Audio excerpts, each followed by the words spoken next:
Salut, c'est Alyosha, bienvenue dans Vision.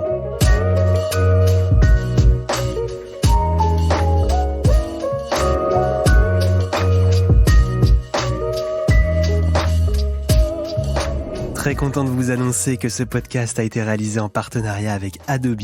Photographie, design, illustration, vidéo, 3D, réalité augmentée, Adobe Creative Cloud, c'est tous les outils dont vous avez besoin pour exprimer votre créativité. Vous avez un lien dans la description pour faire un essai gratuit pendant 7 jours. Merci à Adobe et c'est parti pour le podcast. Bonne écoute.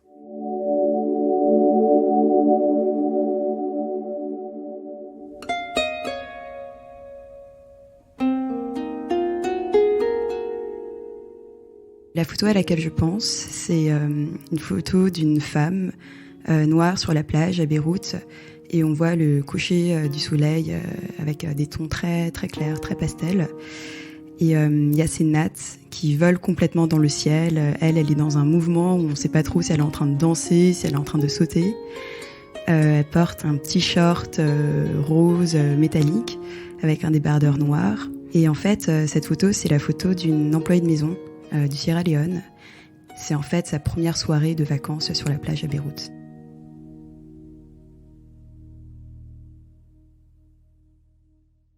Je m'appelle Aline Deschamps, je suis photographe franco-thaï. J'ai grandi entre Paris et Bangkok jusqu'à l'âge d'à peu près 10 ans. Et ensuite, j'ai fait toute ma primaire en France jusqu'au lycée. Et à partir du lycée, j'ai décidé d'étudier en Australie, c'est-à-dire dans l'endroit le plus éloigné de Paris. J'ai d'abord fait une licence en arts, donc en sciences humaines, où j'ai pu un peu découvrir l'anthropologie, le journalisme, l'histoire australienne aussi. Et puis j'ai fait des échanges au Pérou, au Chili, et puis un semestre d'échange avec la Sorbonne en bilicence Histoire Sciences Po. Et ensuite je suis revenue en France, à la Sorbonne, faire mon master, là aussi en relations internationales. Donc pareil, des matières assez généralistes qui vont de la géopolitique à l'économie, au droit. Et puis, en fait, moi, je me dirigeais pas du tout vers une carrière de photographe, je me dirigeais plutôt vers une carrière, je sais pas, de personnes qui allaient travailler dans le développement ou dans la diplomatie culturelle. Et quelque chose qui était très important pour moi, à la fin du master, c'est de retourner en Thaïlande, de retourner vivre, en fait, là où j'avais un peu grandi, de me reconnecter avec la langue aussi, la langue thaï. Et en fait, en vivant en Thaïlande, et en travaillant là-bas, je me suis rendu compte que je pouvais pas travailler dans un bureau, que c'était vraiment rédhibitoire. Et donc là, j'ai complètement bifurqué de carrière et je me suis dit, ok, qu'est-ce qui fait sens pour moi, qu'est-ce que je connais bien? Et la photographie, je le faisais déjà en parallèle, mais c'est vraiment à partir de l'âge de, je dirais, 25, 26 ans, je me suis dit, ok, en fait, je vais commencer un nouveau chapitre et ça sera vraiment professionnellement de faire de la photographie.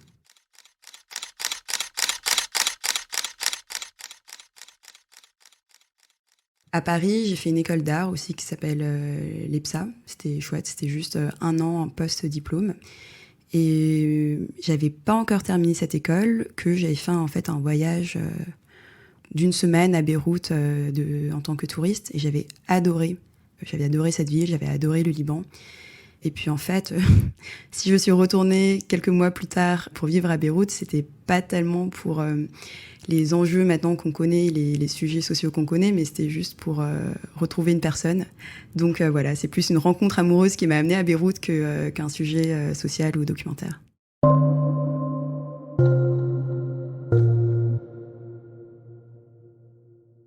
Je pense que quand je suis arrivée en début 2019, c'était un pays où...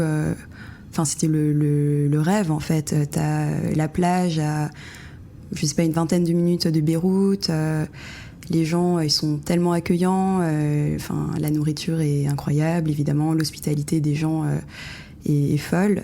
Donc oui, Beyrouth, avant, c'était un peu un synonyme de rêve. C'était un peu un synonyme d'utopie.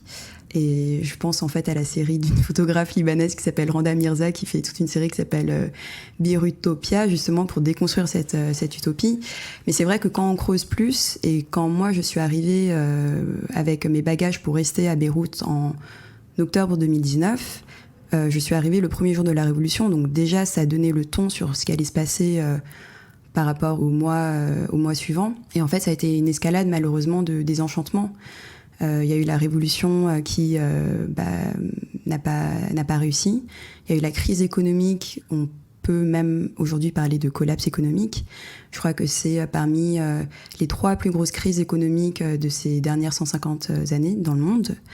Les Libanais ont perdu aujourd'hui 90% de leur épargne. C'est énorme. Et évidemment, il y a eu l'explosion aussi à Beyrouth. Donc ça a été en fait une suite de traumas pour les Libanais, pour la population libanaise, en même pas 2 ans. Et je dirais qu'aujourd'hui, on est un peu loin de cette utopie de jeunes personnes qui arrivent à Beyrouth. Il y a quand même une atmosphère qui est très anxiogène.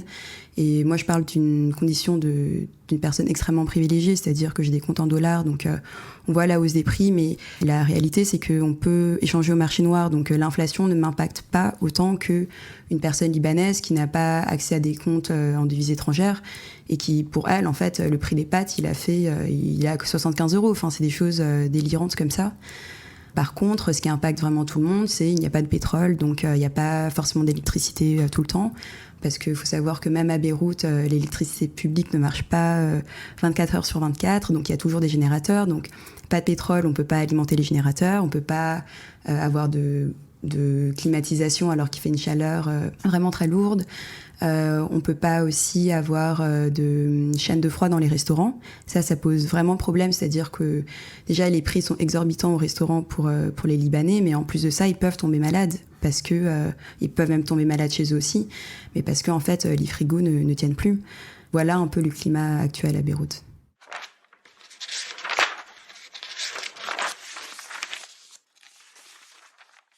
Je pense qu'en termes d'inspiration, notamment actuelle, au cinéma, je dirais qu'il y a Clément Cogitor, qui fait un travail de documentaire / cinéma incroyable, notamment avec son film Branguino. Il y a aussi une photographe, mais qui fait aussi des films que j'ai découverts aux rencontres d'Arles, qui s'appelle Evangelica Cragnotti. Là aussi, c'est une esthétique incroyable. J'adore. C'est assez sombre. Dans le côté un peu sombre aussi, un peu dark et surprenant, il y a Bertrand Mandico qui a fait des courts-métrages, qui a fait Les Garçons sauvages aussi, plus récemment au cinéma, et c'est complètement surréaliste en fait. Et c'est très différent de mon travail, mais j'adore voir ces différentes inspirations et à quel point leur esthétisme et leur narration, en fait, elle est poussée à l'extrême. En termes de littérature, y a pas, je pense pas là forcément à une œuvre qui m'a influencée en termes esthétiques, mais plutôt à une œuvre qui m'a influencée très tôt. Je crois que j'étais au début de lycée quand j'ai lu ça. C'est Sartre, et c'est l'existentialisme est un humanisme. Et je pense qu'en fait, en lisant cette œuvre, on comprend que on a tous une responsabilité. Il n'y a pas de neutralité en fait. Et je trouve que cette non-neutralité, elle est importante à concevoir, notamment en images, et de se dire qu'en fait, on a toujours un pouvoir, on a toujours une responsabilité aussi. Et ça, c'est quelque chose voilà, sur lequel je mets un point d'honneur aujourd'hui. Et en termes de photos, alors je pense que pour la couleur, je dirais directement Alex Webb, de l'agence Magnum. De la même agence, il y a une jeune photographe, je sais pas, je crois qu'elle a moins de 25 ans, elle est incroyable. Elle s'appelle Nana Hetman. Elle est moitié allemande, moitié russe, je crois. Elle a vraiment des tons très pastels en termes de couleurs, et sa façon de documenter est à la fois très intimiste, mais à la fois assez onirique. En portrait, j'adore aussi Nea Herve, qui est, je crois, d'origine indienne, mais qui vit en Suède. Eliott Verdier aussi, photographe français, qui est très très fort en portrait. Et après, il y a un photographe que j'aime bien aussi dans sa manière de conceptualiser ses séries. Il s'appelle Aymeric Luisset, et c'est un photographe français aussi qui a aussi fait des études en géopolitique et en art. Et en fait, sa manière de décrire son travail, c'est, je crois, une retranscription plastique d'analyse politique. Et j'ai trouvé ça assez fort, et dans ses séries, notamment, je pense à Théâtre de guerre, où il met en scène des combattants kurdes qui, en fait, jouent leur propre rôle, c'est-à-dire qu'eux, ce sont vraiment des combattants, ils sont vraiment mis en scène dans des scènes de guerre, Mais il y a un flash studio qui est apporté. Il y a en fait des mouvements, des postures qui sont empruntées à l'iconographie en fait de la peinture classique de guerre.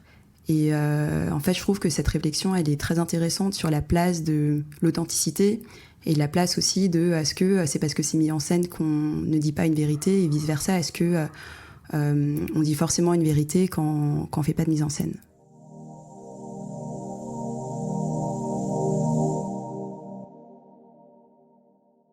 Mon travail, je dirais que c'est de la photographie documentaire. Et avant, je le définissais comme une retranscription visuelle d'un témoignage social.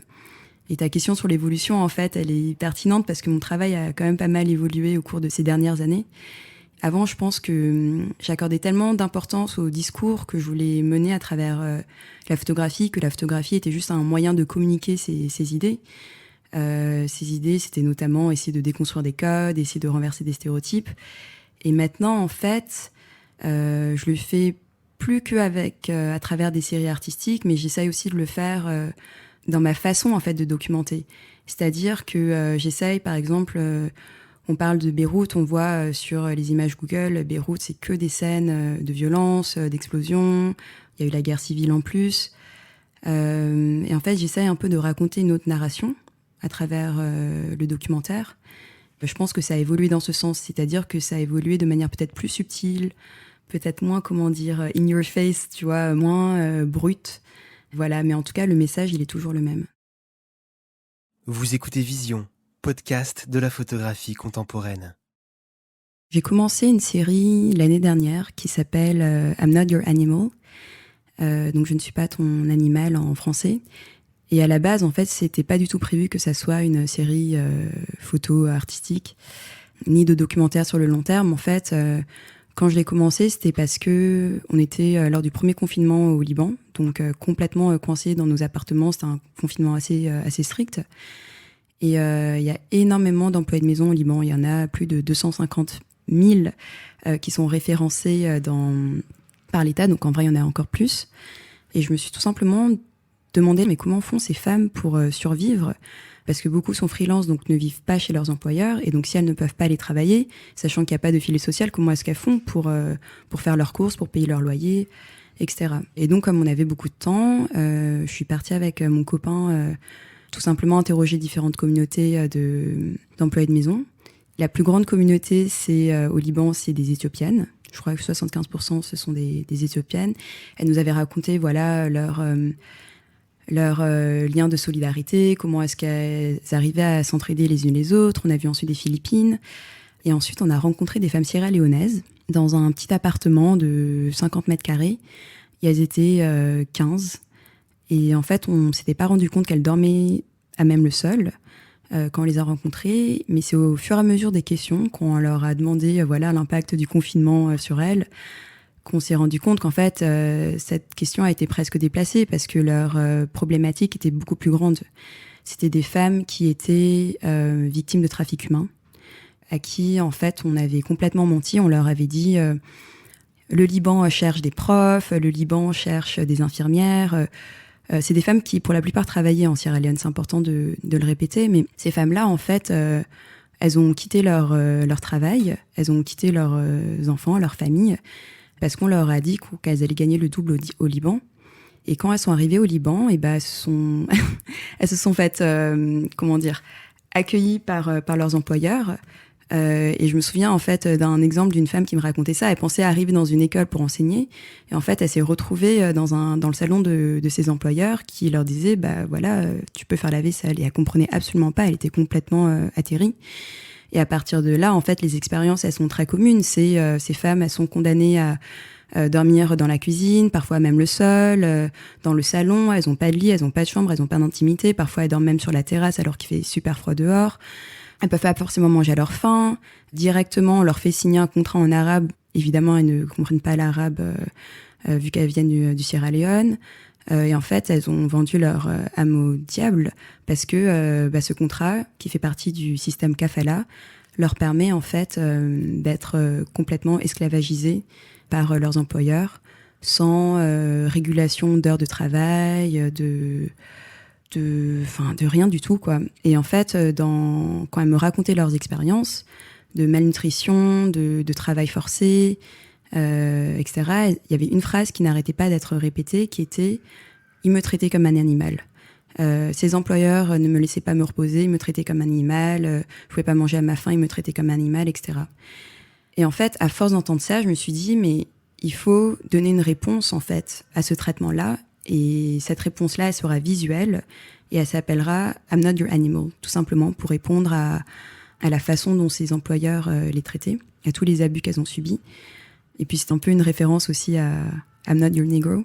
C'est drôle parce que la première fois que je les ai rencontrées, la plupart étaient vraiment sympas, mais il y en avait une qui était assez sur la défensive et qui me disait « Non, mais pourquoi est-ce qu'on va partager des informations sur toi ? Tu vas pas nous aider, etc. etc. » Et moi, je lui disais « Non, mais c'est vrai, enfin, là, je vais pas vous aider monétairement, même administrativement. Enfin, elles ont pas de passeport, c'était juste... c'était très difficile. » Mais je leur disais « Par contre, c'est important de raconter votre histoire et en ça, je peux vous aider. » Et je peux pas vous promettre autre chose que, en fait, d'essayer de documenter au mieux votre réalité. Et là, cette fille qui s'appelle Lucie, qui est ensuite devenue une très bonne amie, m'a dit OK. Et quand je suis retournée les voir, en fait, je pense qu'elle pensait pas du tout qu'un jour je retournerais les voir. Et donc, elles ont commencé à crier de joie, à danser. Et en fait, de là, à partir du moment où elles ont senti qu'il y avait une vraie confiance et que, en fait, je vais aller tenir ma parole sur le fait de continuer à les voir, la confiance, elle s'est créée naturellement.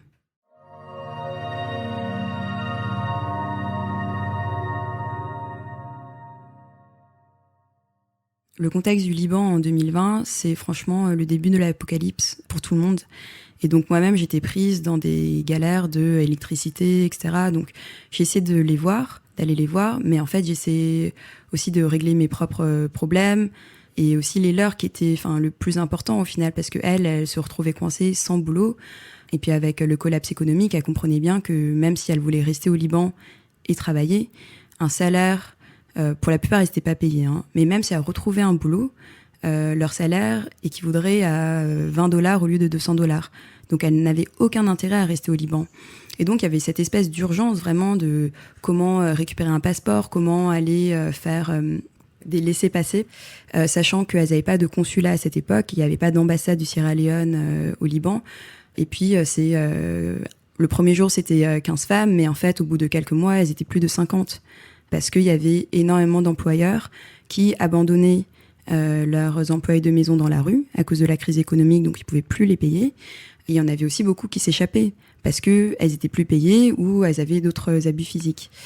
Donc en fait, je sais pas, il y avait une espèce d'urgence qui fait que la photo, en fait, elle est venue, mais vraiment de façon assez minime, parce que je m'étais engagée à documenter, mais en fait, ce que j'ai fait, c'était aussi les accompagner dans leur vie quotidienne. Cette relation de plage et de huis clos dans leur appartement, là aussi, ça s'est déroulé de manière très pragmatique, c'est que elles étaient tellement nombreuses dans leur appartement qu'on a dû changer d'appartement plusieurs fois, qu'on a dû essayer de trouver d'autres appartements pour elles, que parfois elles se faisaient évincer de leurs appartements à coups de pistolets des propriétaires à côté ou des voisins. Donc c'était extrêmement violent. Et puis quand t'es 15 et que 15 au minimum hein, dans un appartement, il y a toujours beaucoup de tension, beaucoup de chaleur, beaucoup de cris. Et je me disais, mais en fait, il faut que ces femmes elles aient un espace en tout cas un peu plus grand pour qu'elles puissent... je sais pas, respirer un petit peu, avoir une pause. Et je leur disais, venez, on va aller à la plage, qui était juste à 20 minutes de marche. Et elles ne savaient même pas, pour la plupart, que le Liban avait un littoral, parce que pour la plupart, elles n'étaient même pas sorties de chez leurs employeurs. Et donc, la première fois, on est allé à la plage de Ramlat El Baïda, qui est une des seules plages publiques au Liban. Et l'histoire de cette plage, elle est assez intéressante, parce que si elle est publique, c'est parce que il y a une décharge d'égout juste à côté, donc la plage elle est complètement polluée. Donc si tu veux, cette plage elle est en fait c'est que pour les marginaux en fait qui y vont, ou pour les gens populaires. Il y a beaucoup de réfugiés palestiniens, beaucoup de migrants bengalis, mais c'est une plage en fait si tu veux où tout est possible parce que déjà t'as pas à payer. Et donc, pour cette population en marge, en fait, c'est le seul espace un peu de liberté où ils n'ont pas besoin de payer pour aller là-bas. Et même si l'eau est assez de mauvaise qualité, c'est un espace de jeu, de danse pour elles. Et la première fois que je les ai amenées là-bas, en fait, c'était que des rires et des chants et des danses. Je pense que les Libanais autour qui voyaient ce grand groupe de Sierra-Léonaises qui arrivaient, ils étaient tous impressionnés. Et le gérant de la plage, enfin, il avait quelques sièges qui faisaient payer, mais bon, nous, on les prenait pas. Mais il avait carrément offert, il avait prêté à ces jeunes femmes une enceinte. Et donc, elles ont mis leur musique africaine et elles ont dansé, en fait, toute la journée. Et ça, ce moment, c'était incroyable. Et je me suis dit, mais il y a tellement, en fait, un contraste entre l'endroit très sombre, très serré, très lourd, en fait, de leur appartement et ce nouvel espace sous le soleil du Liban qui contraste et qui était vraiment synonyme de liberté, quoi, pour elles.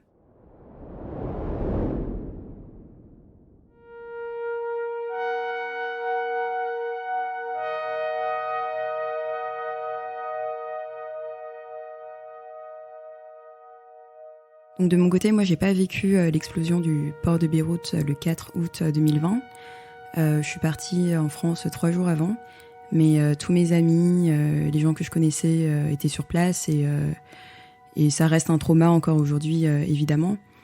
Surtout qu'au début, tout le monde pensait que c'était en fait un début de guerre qui allait commencer parce que tout le monde avait l'impression que l'explosion avait lieu juste à 2 mètres de chez eux, tellement l'intensité de l'explosion était énorme.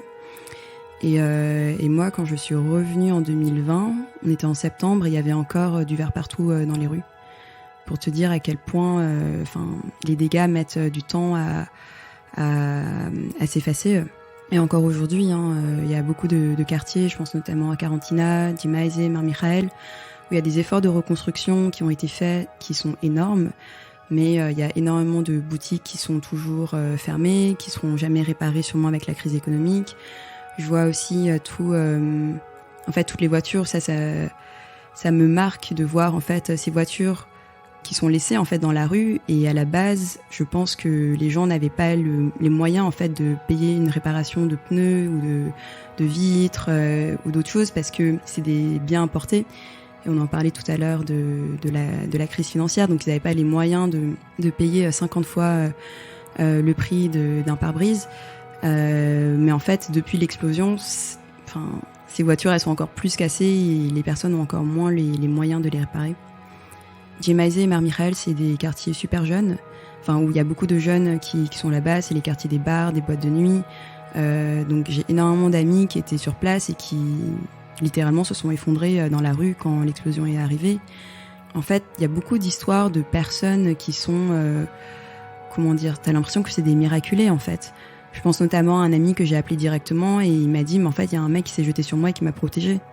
Ou je pense à une autre personne qui s'est retrouvée vraiment juste en dessous d'une porte. Tout s'est effondré autour d'elle, mais en fait, l'endroit où elle se trouvait, c'est pas effondré, ça l'a protégée. Je pense encore à quelqu'un que je connais qui travaillait quand même un peu plus loin, à quelques kilomètres de l'épicentre de l'explosion, qui est parti aux toilettes, pile poil au moment de l'explosion, et quand il est revenu dans son bureau, il y avait son siège n'existait même plus, il était juste effondré derrière sous un amas de vitres. Donc beaucoup de miraculés, et je pense que l'heure de l'explosion, ça on le dit beaucoup, mais l'heure de l'explosion a fait que je crois qu'il y a environ 260 morts, mais ça aurait été 2 heures avant, la somme totale des personnes décédées aurait facilement triplé. Donc tellement l'explosion était intense.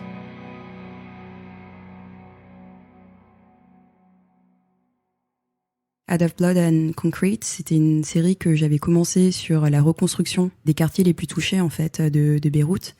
J'avais notamment commencé à Karantina, qui est un quartier, qui est le quartier le plus près du port, très industriel, très populaire. C'était pas du tout une commande de Libé à la base. Je devais avoir quelques photos justement de I'm Not Your Animal qui devaient être publiées dans Libé et au final, pour diverses raisons, ça s'est pas fait.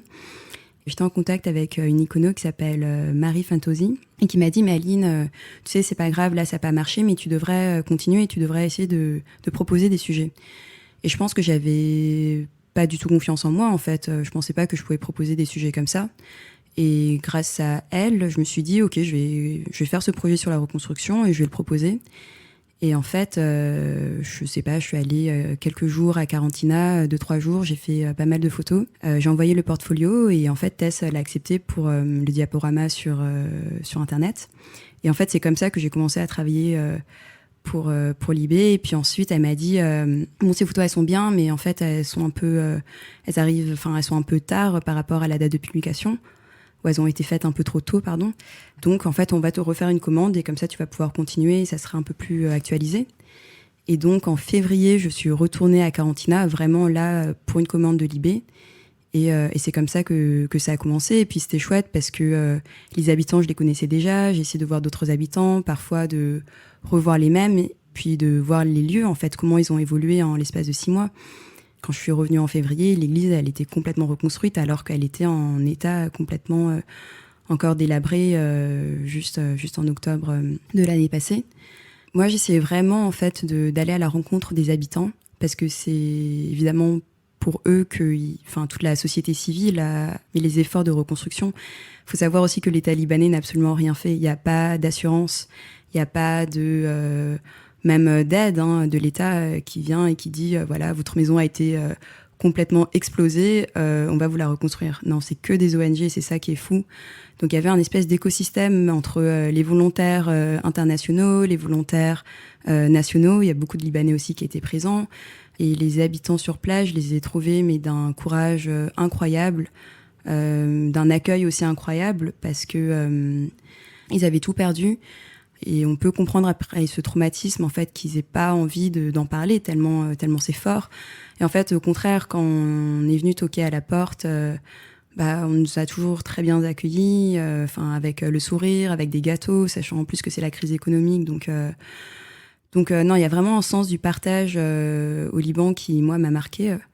Je sais pas, moi ce qui me ressort là quand je repense à cette série, c'est je pense toutes ces petites maisons, parce que c'est au final, ces petits appartements, parce que c'est au final un quartier assez populaire, mais avec beaucoup d'iconographie religieuse, beaucoup de chicha, beaucoup de portraits de la Vierge Marie. C'est un quartier assez chrétien aussi, en tout cas dans la rue où j'étais. Et puis au final, énormément de sourires malgré des yeux qui trahissent une certaine tristesse.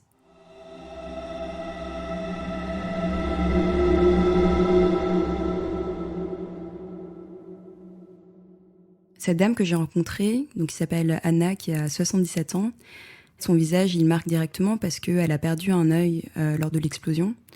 Et donc maintenant, malheureusement, elle est obligée de porter un espèce de pansement qui traverse son visage. Elle m'a montré une photo d'elle, en plus jeune, et elle était extrêmement belle.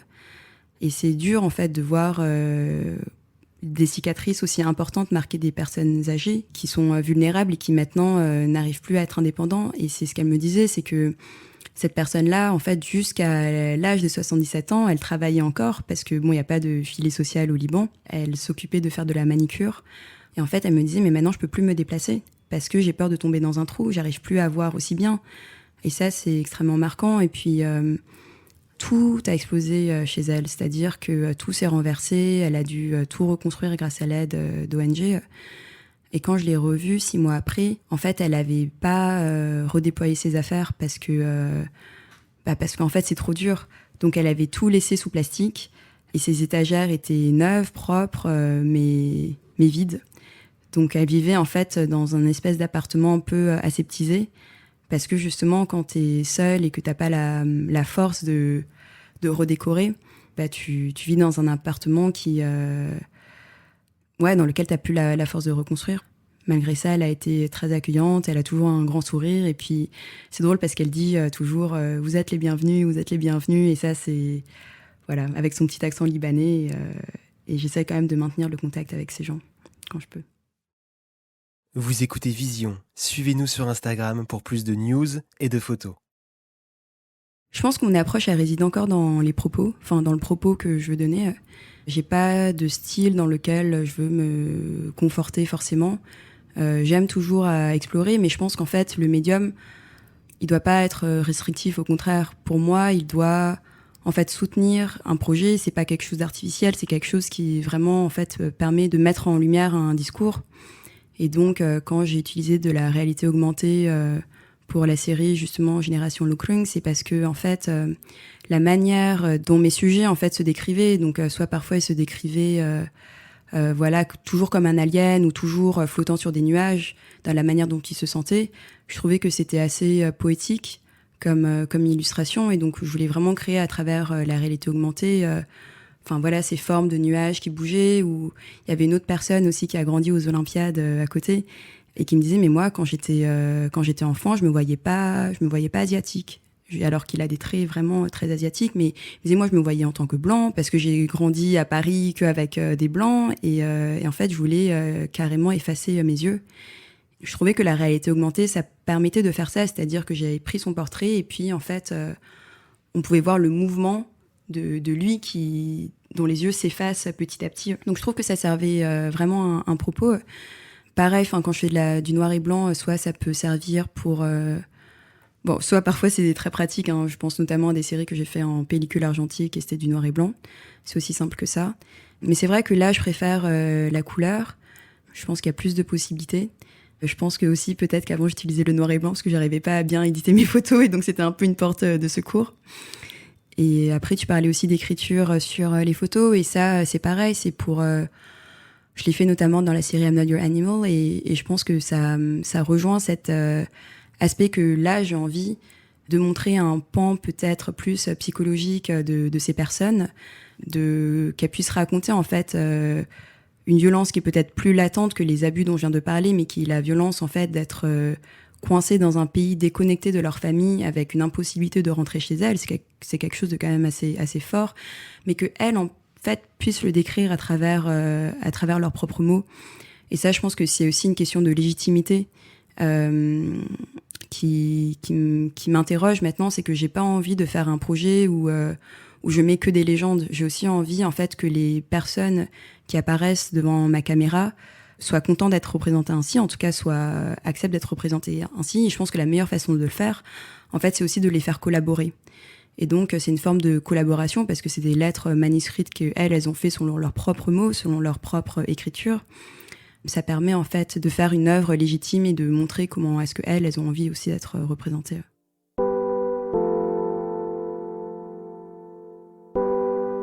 Quant à la musique, directement quand tu m'as parlé de ça, j'ai pensé à la chanson qu'une des femmes migrantes avait écrite et chantée pour la série I'm Not Your Animal, donc une femme sierra-léonaise à Beyrouth. Et en fait, elle avait chanté une chanson qui s'appelle Bye and Bye, qu'elle a écrit lorsqu'elle était à la rue et qu'elle avait toujours pas trouvé ce logement où elles étaient 15. Et en fait, c'est une lettre d'adieu et d'amour à ses enfants, parce qu'à cette époque-là, elle était persuadée qu'elle serait obligée de rester au Liban. Et quand elle nous l'a chanté la première fois avec toutes les autres femmes présentes dans l'appartement, elles ont toutes pleuré, et moi aussi. Enfin, c'était tellement émouvant. There is a time in our country when things are not easy. To be feed is a problem. We are homeless and naked. So we have to go to the Middle East for us to find jobs. Yeah, we found ourselves into slavery. They will beat us, they will kill us. There is no one to help us. We are walking without payment. There is no one to help us. They don't care for what we eat. They don't care for where we sleep. So please understand us by and by. By and by, when the morning comes, we will tell a story to our grandchild. We will tell a story when we overcome. You will understand us better by and by. Et ensuite, dans cet aspect où je te disais, j'ai envie de collaborer avec ces femmes, je leur avais dit, écoutez, c'est tellement fort, il faut en faire quelque chose, et si vous voulez, je peux en faire un clip. Et donc, en fait, on a fait un clip de ça. Et cette musique, c'est vrai qu'elle nous a bercés pendant des mois, parce que malgré la tristesse des paroles, c'est quand même une musique assez joyeuse, qui est très entraînante. Enfin voilà, c'est une musique qui nous a accompagnés pendant des mois et qui illustre très bien cette série, je trouve. Sinon, une musique qui m'a marquée, je dirais une des premières musiques où je me suis vraiment retournée, je me suis dit mais qu'est-ce que c'est que ça ? C'est une musique de Ibrahim Malouf que je connaissais pas du tout à l'époque, c'était il y a peut-être 10 ans, qui s'appelle Maeva in Wonderland, si je me trompe pas. Et je comprenais pas c'était quoi les instruments, je comprenais rien de cette musique, et en fait on m'a expliqué. Et ensuite j'ai compris aussi que c'était un Libanais, donc voilà, je trouve que ça rentre en bonne concordance avec le fait que je vis actuellement au Liban.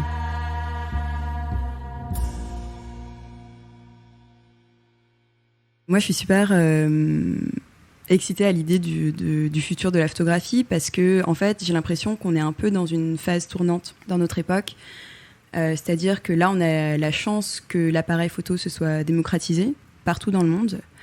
Je pense que voilà, au 19e siècle, pour faire très bref, mais c'était quand même des hommes blancs qui avaient l'appareil photo. Et donc, quand ils allaient dans des contrées lointaines, entre guillemets, c'était forcément pour photographier de manière assez ethnocentrée. Et forcément, ça servait aussi des intérêts soit nationaux, soit coloniaux. Soit c'était dans le cadre de projets anthropologiques. Au XXe siècle, ça s'est un peu différencié, mais au final, c'est toujours resté pour la plupart du temps dans la main, en tout cas dans le photojournalisme, dans la main d'hommes blancs. On peut penser à la photo de Steve McCurry, tu sais, avec le fameux portrait de la jeune fille afghane, et on sait toute la polémique qu'il y a eu derrière.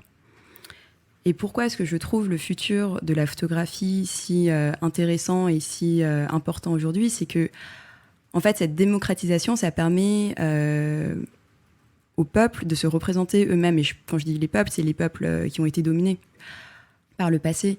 Quand je vois des images de jeunes femmes qui représentent elles-mêmes leur communauté, je pense notamment à une photographe américaine, pakistanaise, qui s'appelle Simra Farouk, et qui, elle, a décidé de documenter sa communauté aux États-Unis et les femmes du sud asiatique.